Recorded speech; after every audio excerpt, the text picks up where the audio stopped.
আর cooking চ্যানেলে আপনাদেরকে স্বাগত। আমি আবার চলে এসেছি নতুন একটা রেসিপি নিয়ে, আলু সয়াবিনের রেসিপি। কড়াই গরম হয়ে গেছে, দিয়ে দিচ্ছি আমি সরষের তেল। আমি এখানে আগে থেকে ভিজিয়ে রাখা সয়াবিনগুলো ভিজিয়ে রেখেছিলাম জলে প্রায় 15 থেকে 20 মিনিটের মতো।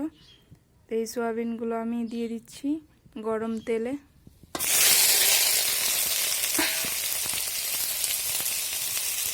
তেলে দেওয়ার পর খুব ভালো করে আমি মিক্স করে নিচ্ছি, হালকা ভেজে নেব সয়াবিনগুলোকে। ভাজা হচ্ছে ততক্ষণে আপনারা আমার চ্যানেলটিকে প্লিজ সাবস্ক্রাইব করে দিন। সয়াবিনটা ভাজা হচ্ছে, তো আমি ওপর থেকে দিয়ে দিচ্ছি লবণ সামান্য পরিমাণ, দিয়ে দিচ্ছি একটু হলুদ গুঁড়ো। তারপর সব কিছুকে ভালোভাবে মিক্স করে নিচ্ছি আমি।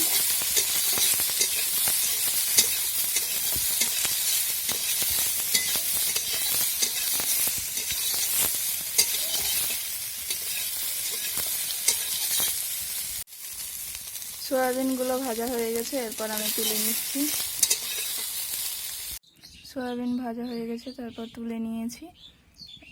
এরপর আমি দিয়ে দিচ্ছি কড়াইয়ে তেল।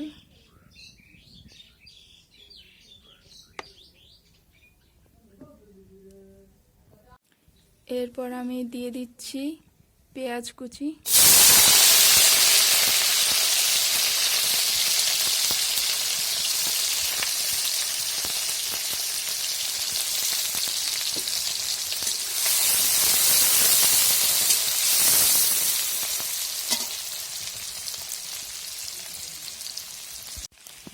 পেঁয়াজগুলি আমার ভাজা হয়ে গেছে, এরপর আমি দিয়ে দিচ্ছি আলু।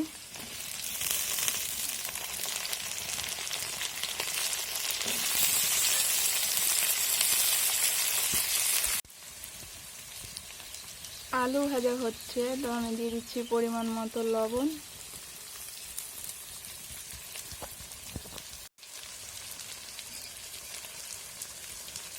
দিয়ে দিচ্ছি হলুদ গুঁড়ো।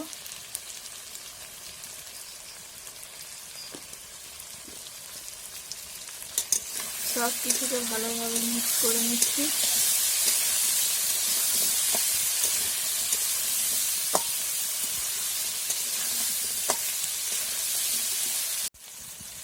আলুগুলিকে আমি ভালোভাবে ঢেকে ঢেকে সেদ্ধ করব আর ভাজবো।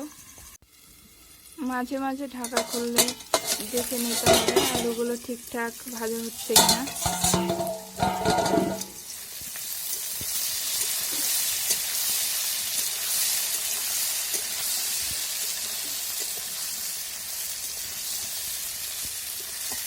আমার আলুগুলো ভাজা হয়ে গেছে। আলুগুলোকে আমি খুব ভালো করে ভেজে নিয়েছি। এরপর আমি দিয়ে দিচ্ছি বাটা মশলা দিয়ে দেব। বাটা মশলাগুলির মধ্যে আমি দিয়েছি জিরা বাটা, ধইনা বাটা, লঙ্কা বাটা আর সরষা বাটা, আর দিয়ে দিয়েছি রসুন বাটা। সবগুলিকে একসঙ্গে ভালো করে আমি বেটে নিয়েছি। এরপর দিয়ে দিলাম আলুতে। মশলাগুলিকে আলুর সঙ্গে ভালোভাবে কষিয়ে নিতে হবে।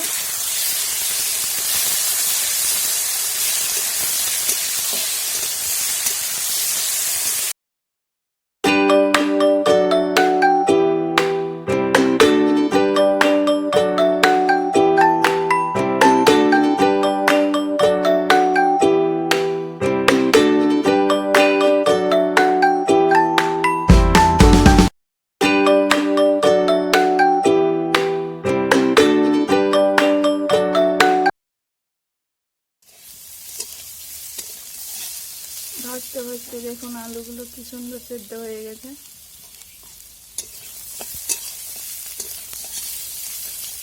সঙ্গে মশলাগুলি খুব ভালো করে কষানো হয়ে গেছে। এরপর আমি দিয়ে দিচ্ছি সয়াবিন।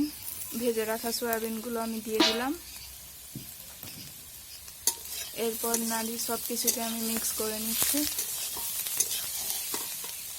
এরপর আমি দিয়ে দিচ্ছি জল।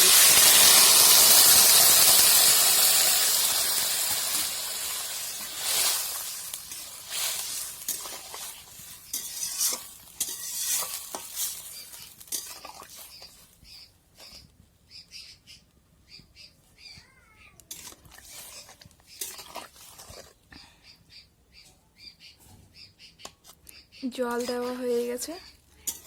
এরপর আমি সব কিছু ভালো করে নাড়িয়ে নিচ্ছি।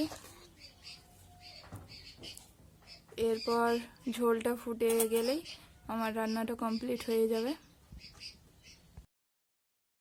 আলু সয়াবিনের এই দারুণ রেসিপিটি বানানো হয়ে গেছে। তো ভিডিওটির শেষে আপনাদেরকে একটাই কথা বলবো যে আমার চ্যানেলটি যদি ভালো লাগে আপনাদেরকে, তাহলে আমার চ্যানেলটিকে সাবস্ক্রাইব, লাইক, কমেন্ট, শেয়ার কিন্তু করতে ভুলবেন না। আর দেখা হচ্ছে পরের ভিডিওতে। তো পরের ভিডিওতে দেখার জন্য অবশ্যই চ্যানেলটিকে সাবস্ক্রাইব করতে হবে। আমার ভিডিওটি আজকে আমি এখানেই শেষ করছি।